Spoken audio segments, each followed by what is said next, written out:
একজন মানুষের মৃত্যু কখনো কখনো শুধু একটি জীবনাভাসন নয়, তা হয়ে ওঠে একটি আন্দোলনের নাম, একটি চেতনার আগুন, একটি জাতির বিবেকের প্রশ্ন।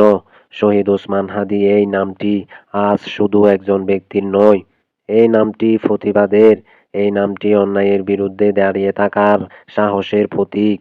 ওসমান হাদী ছিলেন সেই মানুষের একজন, যিনি অন্যায়ের সাথে আপোষ করেননি, যিনি ভয়কে জয় করে সত্যের পাশে দাঁড়িয়েছিলেন, নিজের জীবনের চেয়েও বড় করে দেখেছিলেন দেশ, মানুষ আর ন্যায়ের প্রশ্নকে।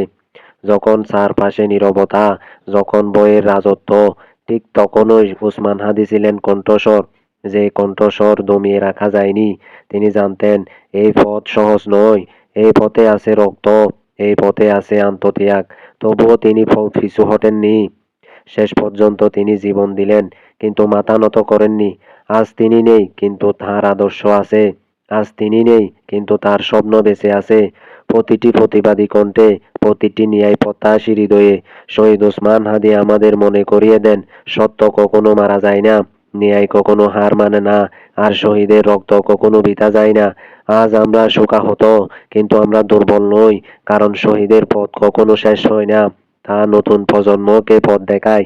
শ্রদ্ধা ও ভালোবাসায় শহীদ ওসমান হাদী। আপনি নেই, কিন্তু আপনি চিরঞ্জীব।